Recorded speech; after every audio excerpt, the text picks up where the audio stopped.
Hello everybody and welcome back to some more Super Robot Tyson J. And well, I do have a few things to say, but I suppose we'll wait until the stage actually starts for that.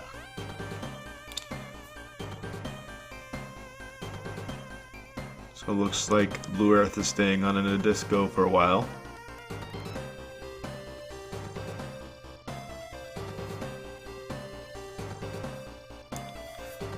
And so apparently they go on the Earth and make some weird trees. They don't say trees just yet, but that's what they do. They make a weird forest. And D-Boy, oh wait, he's not called D-Boy yet, but I'm spoiling things. But yes, D-Boy is the human we found that was turned into that was that Tekka Man. And well, yeah, he's human. But we'll discover more about that later.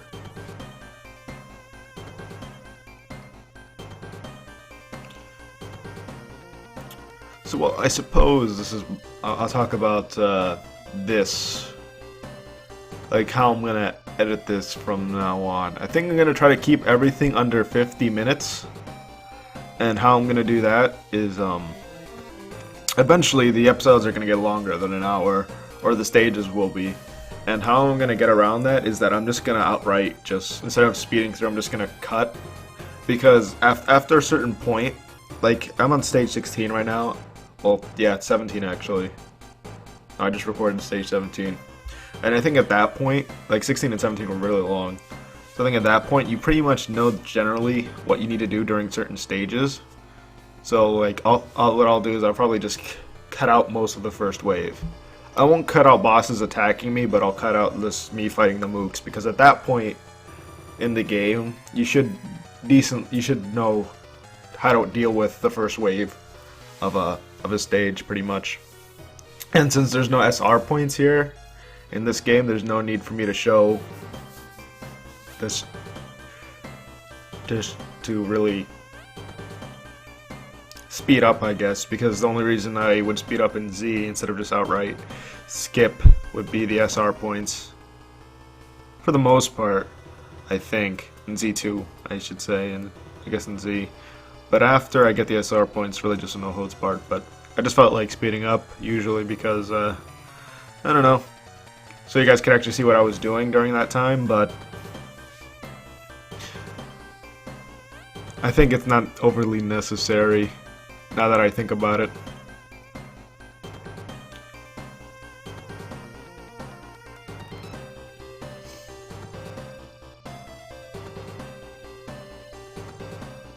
Mage feedback system. I guess that's what they use in the Ace Bayless. I don't know exactly how the Ace Bayless work. I've never seen the Nadisco series. Oh, the alarm. I don't know what's going on.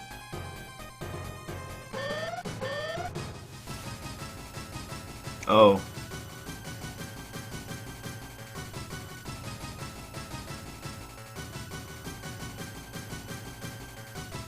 Damn.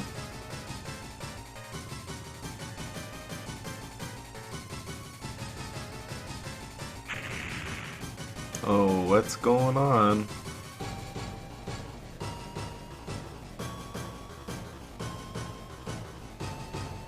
I know he's just trying to help you out.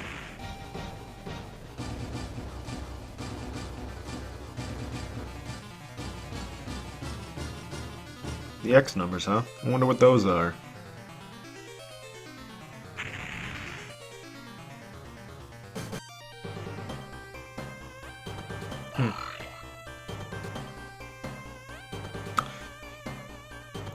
So there are 5 units, 2 of them are still in development.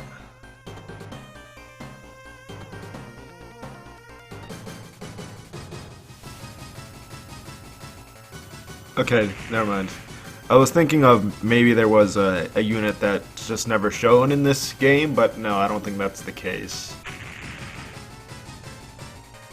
Because, let's see, he gets one, he gets one, he gets one, he gets one, and Kira gets one. Okay, never mind.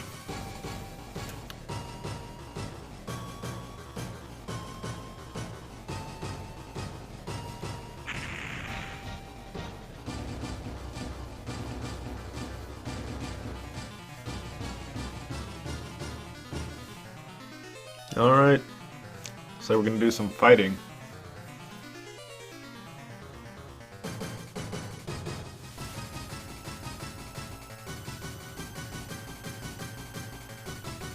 So now we're in the colony. I think this is considered, yeah, this is not considered in space. This is considered like land, air. I'm fairly certain that's how it is. I could be wrong, but I think that's what the stage is considered as. So it might be better if you're using the Ace Valus units to equip the other frames besides the OG frame. But I think I just keep the OG frame.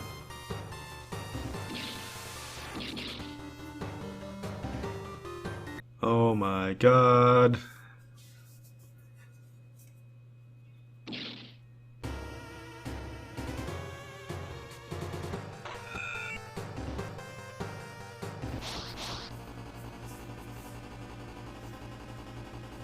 Oh.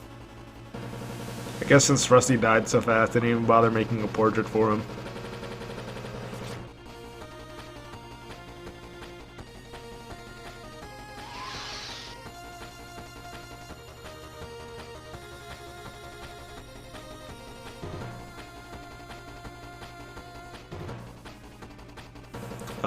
The OS can't do anything, so they can't even move.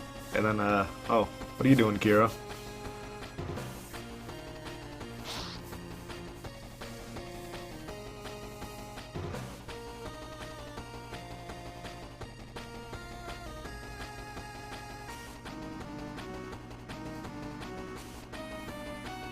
Oh, what's he doing?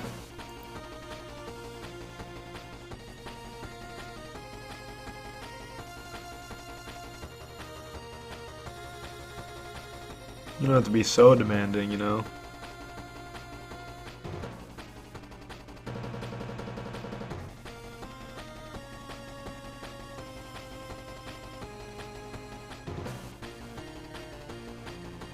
Oh.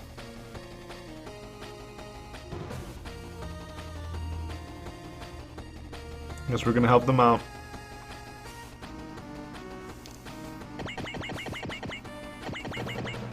Yeah, at the beginning of the game here, for the most part, you have enough units that you'll be able to deploy all the units you have.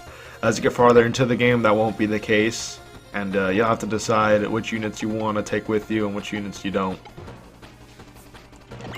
I usually try to keep some variety, so I try not to pick support units, but like I try to pick you know, the main unit of each series. But there are some support units that I like having, like the Boldy and the Babel, because of their repairing and energy recovering capabilities.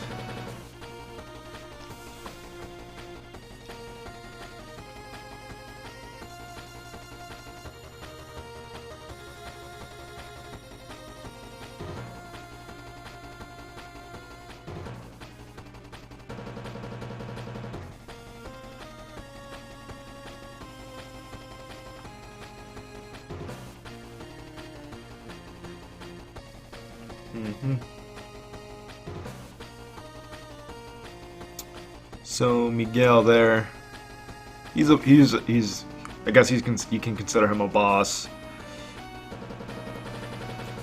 He's not as tough as most other bosses, but he's still more powerful than Mook units, I think. Oh, so Kira re-instructed the OS. But anyway, that's the Strike Gundam. And what you're going to do is you're going to probably want to move him towards the other unit so he doesn't get shot down immediately. He doesn't have, as of right now, he does, the Strike Gundam has various frames. The launcher frame, the sword frame. Well, no, those are called packs, I think. Yeah, I think they're called like the sword pack, but it doesn't matter. They're just like the Ace Valus frames, pretty much, although they give him different attack capabilities. Sword frame, you know, sword pack gives him a sword, and you know, more attacking capabilities with those. The launcher pack gives him more long-range capabilities, but uses a lot more, eats up a lot more energy. The Ale Strike pack, I believe, allows him to fly in space much better than the other packs, and you know, allows him to fly. He doesn't have as much attacking capabilities, but I think he's more mobile with that. So I usually just keep the Ale Strike pack on him, and I equip the other packs to some other units that we'll be getting later down the line. There's another pack that's a secret, but I'll be discussing that a little bit later, as it's not relevant right now. Because the first prerequisite to obtain that we need to fulfill to obtain that hasn't occurred yet.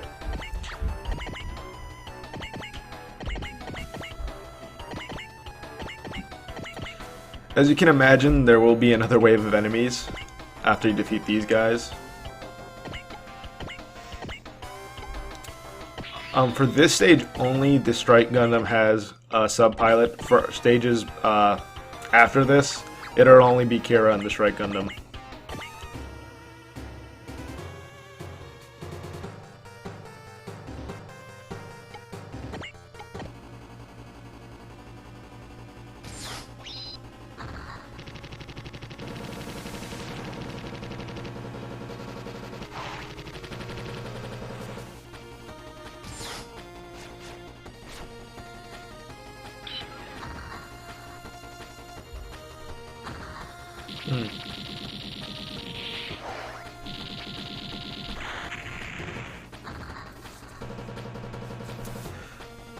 But yeah, the Strike Gundam is one of my favorite units, to be honest. I don't know, I just like it.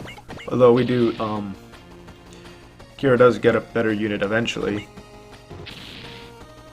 Although those of you that have seen Gundam Seed will know what I'm talking about.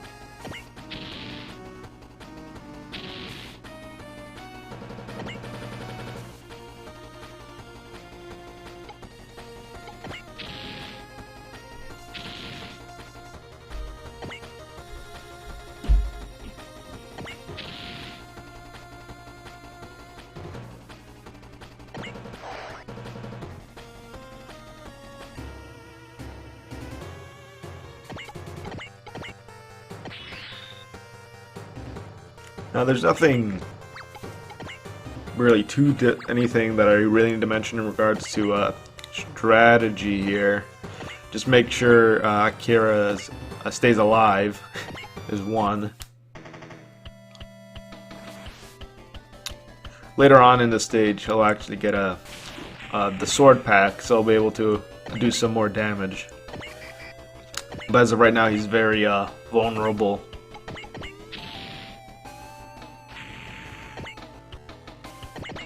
So if you don't feel comfortable having him out, you can put him inside the Nadesco or the Nadesco. I was gonna say the other warship, but we don't have that yet.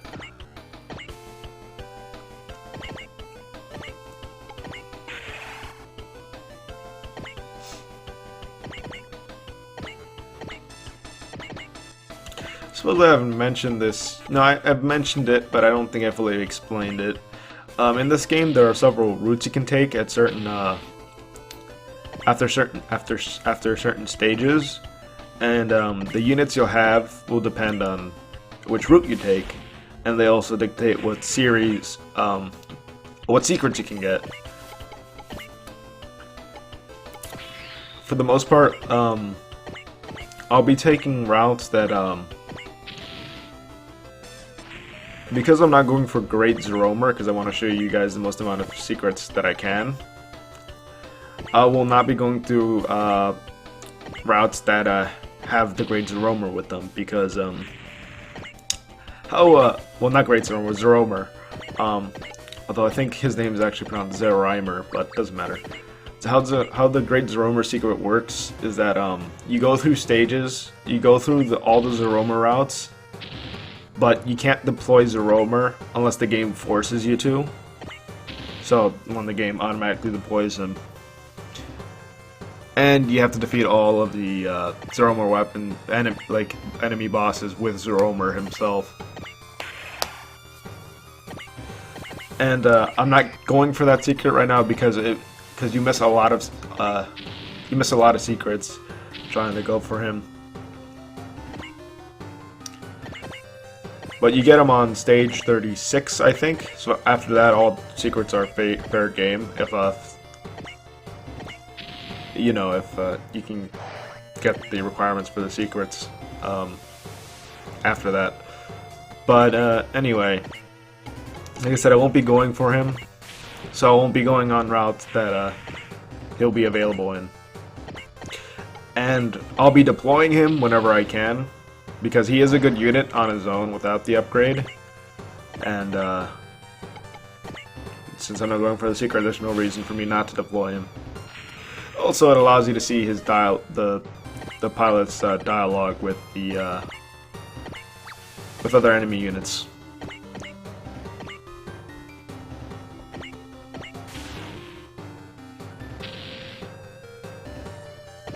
And there you can see how vulnerable the base Valus units are. Although, did we attack Miguel there? No, we just attacked a normal Zaf soldier.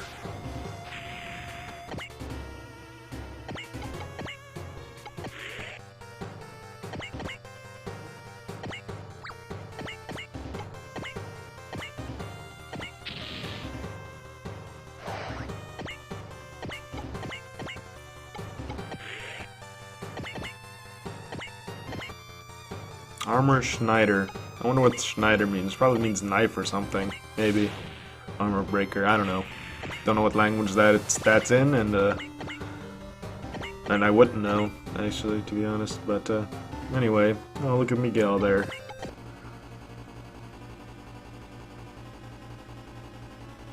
Yeah, Miguel just uses a Gin, I think is what these are.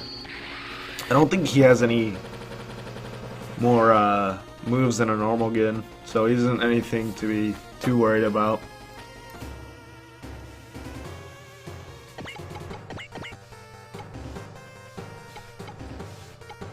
Oh, the one thing I do like, another thing I do like about Super Robot Wars games is that when you're put into a dire situation, or when the game is like, when the units in the when the characters in the game say we're in a bad spot, for the most part, it's actually true, especially if you're on a first time, because you don't know when there's going to be a second wave or not. So you could use all of your resources on a particular wave, thinking to be the last one, and then they just throw another wave at you. And it's kind of an interesting situation because you actually do feel that you're in a bad spot because your units are don't have as many spirit points as they usually do. Or they can't perform any spirits at all. So you're forced to be playing much more defensively than you normally would. So I kind of like that about these games. On a second playthrough, that's not so much the case because you have more money for upgrades and you know what's going on for the most part.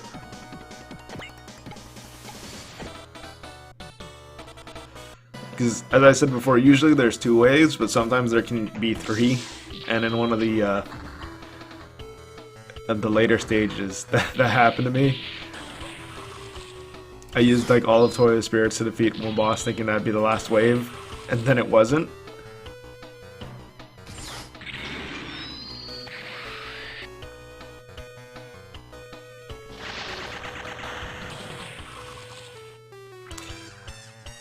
Oh, by the way, if your units are equipped with like a shield of some kind, you'll get some of them later as parts, and they get attacked, and the attack would do 0 damage. Like if the attack's animation is like really flashy, like you'll see the whole animation go out, but they'll just not move, and like your unit will just not move and take 0 damage. It's pretty funny actually.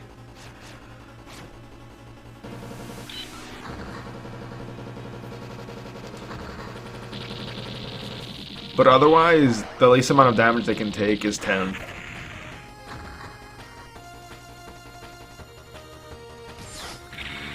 I'm fairly certain, unless they have some sort of shield, the least amount of damage they'll take is 10. Oh, another thing I should mention, we haven't come across this yet, but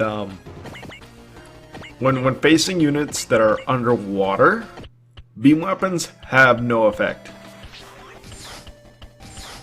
So you only can use weapons that aren't considered beam weapons. The only exception to that is beam sabers. Beam sabers will do the same amount of damage as they always will do underwater. I think that's because like a beam weapon's like it sort of dissipates, you know, after a while in the water, while you know a beam sword you're just sticking it right in. So, yeah.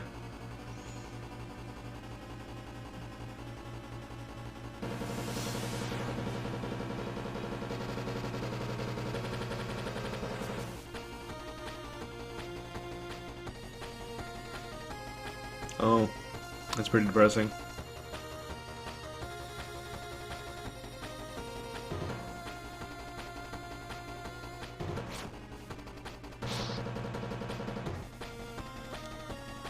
Mobius Zero. We'll have this unit for a while, but in a few stages it'll be replaced. I mean, well, you can still use it if you want to. I guess if you're going for a challenge run, you could use it, but...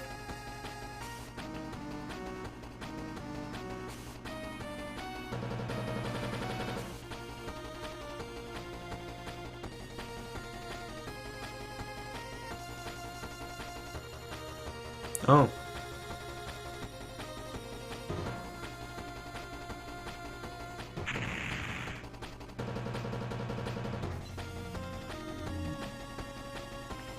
Well then.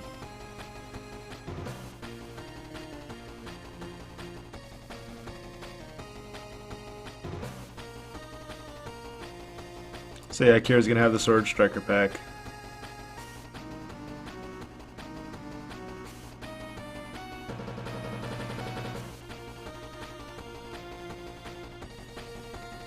Oh no. Hey, he kinda looks like that guy in the Mobius Zero. Oh, what was that? What was that? Just a mood type. No. I think they just reused that sound effect or whatever. I don't know.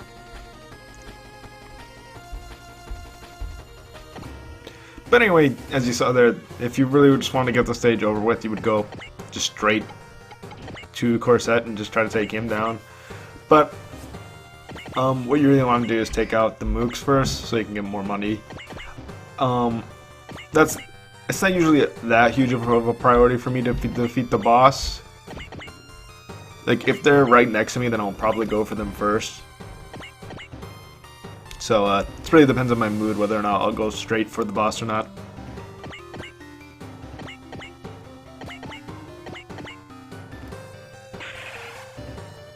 Also, I think in this game, if you get a game over, you don't just restart the stage with the amount of money you gained. I don't think so. Maybe you do, but I think I got a... Oh no, wait, I didn't bother to see. I think I got a game over one time, and then I just immediately restarted.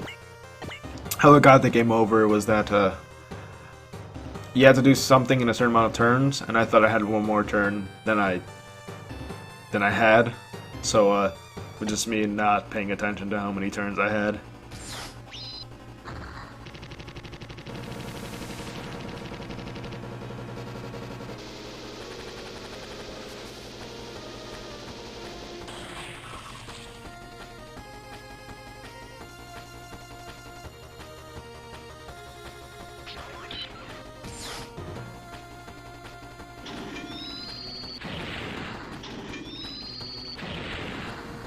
Unfortunately, the Archangel doesn't have any sort of protection, I guess, against doesn't have any sort of shield.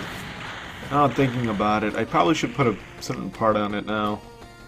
You can get a beam coating parts, and what they do is that they lessen the damage done by beam attacks. I think that might be useful on the Archangel. I think I have it equipped to. I don't have these parts as of this recording, I don't believe. So I guess I won't mention them right now anymore.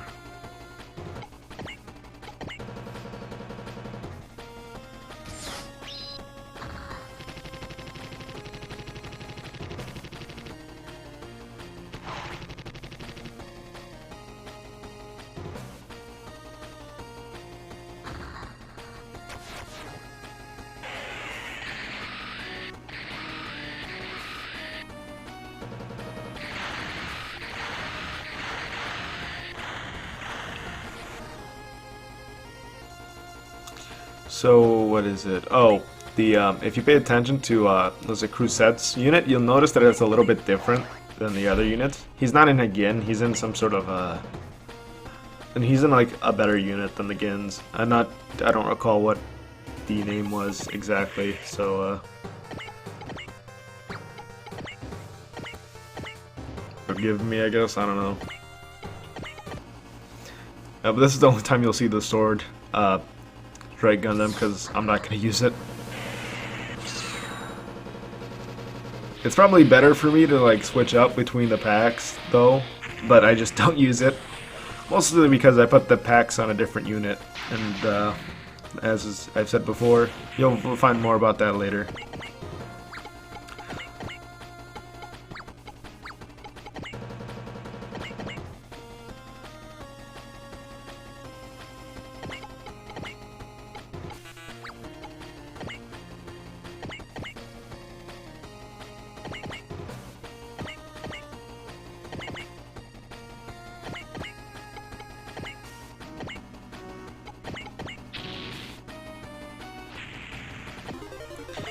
And as you may have noticed already, bosses don't tend to move from their spot right from the get-go.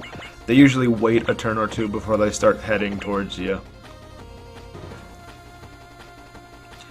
Unless you're in range, then they'll start going after you.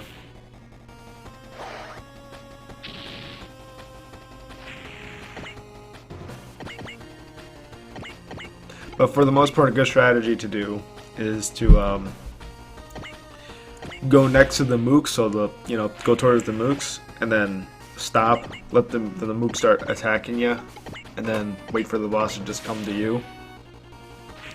Because if done right, how you can have it is that the boss has come in range for your units, but you're out of his range. So you can, on your turn, you can just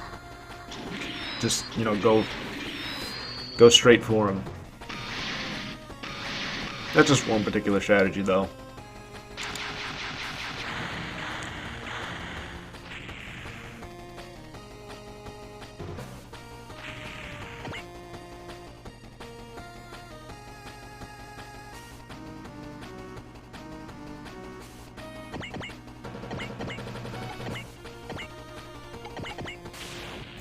This was also the first portable super... I've mentioned how this game had amazing animations, but it's also the first portable Super Robot War game, Super Robot Taisen game, that actually had this kind of animation quality.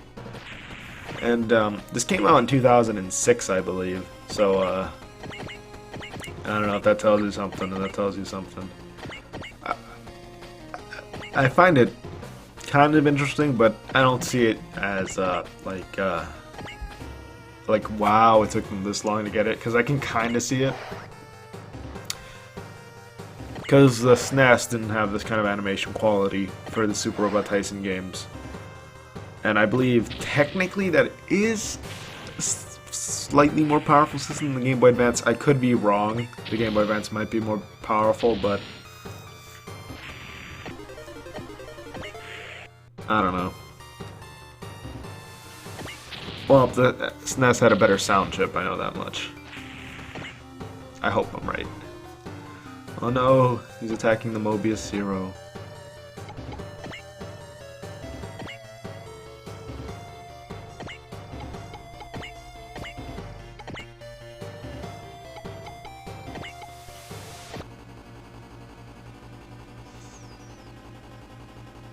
Huh. Similar situation happened in Z.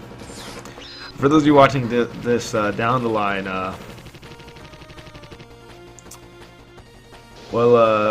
I'm recording this and uploading this along with Super Robot Taisen Z. And then that game has Seed Destiny, so it's quite easy to see the parallels between Seed and Seed Destiny, I guess. Even though that one is not in English.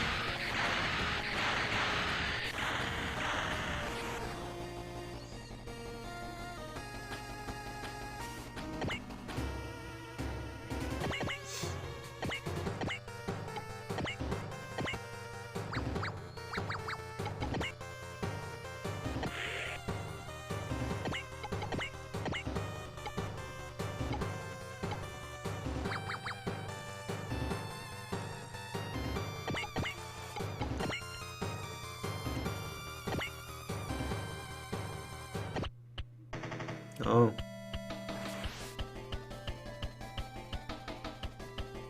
So apparently Crusette, in terms of being a pilot, is just as good as Gale.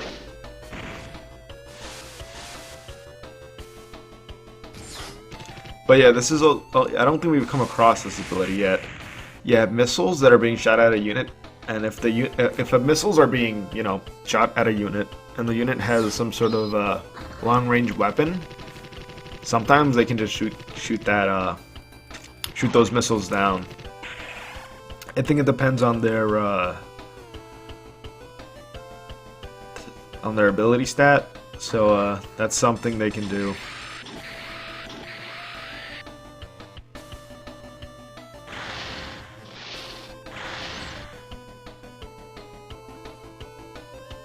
It looks like Crusette here has a lot of different abilities.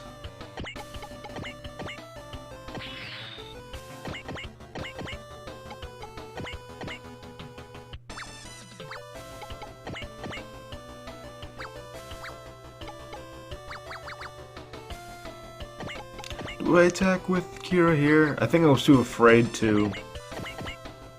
Even though, thinking back on it, Kira could have survived, but I think I was just afraid that he would finish off Kira.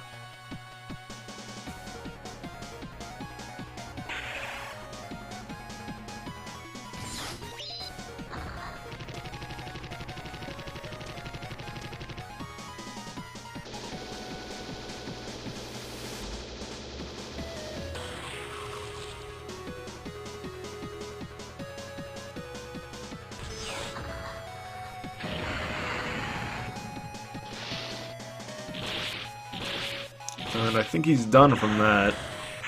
Yep. I think Crusette's a bit insane there. It's gone cuckoo.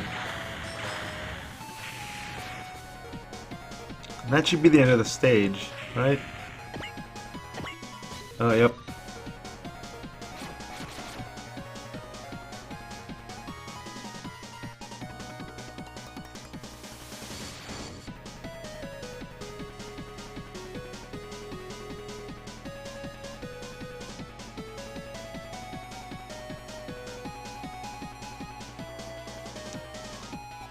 Huh.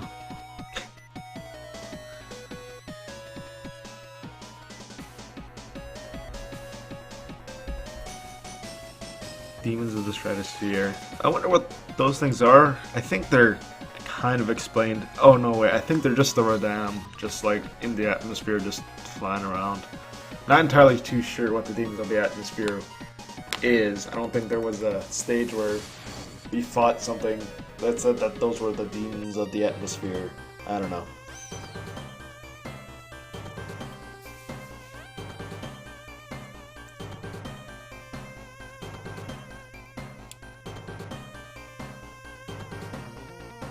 Okay.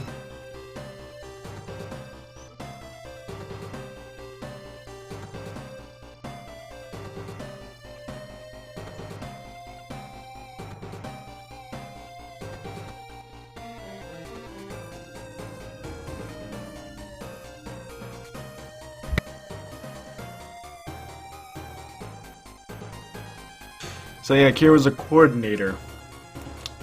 And I believe I explained the difference between naturals and coordinators last episode, so I don't... Well, I guess I horribly explained the differences between the two, but... yeah.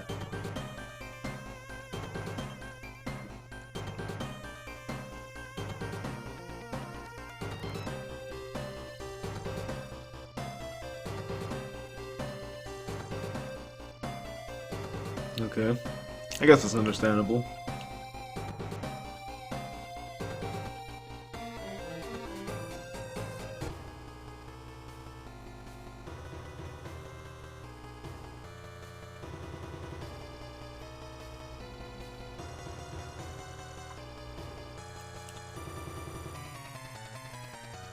I also kind of like how Kira develops through this game.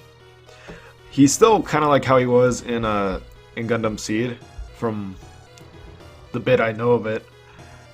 And because there's a lot more, I guess, threats, he sort of develops a different reason to fight. it's gonna be a while before that becomes a bit more adamant, but the characters from the different series here do have a lot of interactions with each other. If you see the conversations, it's gonna pop up a bit more later, but you'll see how the characters sort of feel about each other during usually when a character from another series attacks a boss from a different series is usually when you'll see some of those interactions, or how they feel about another character from a different series. But anyway, this episode's gonna be over in a little bit, so I'll see you guys again next time, whenever that is. Bye!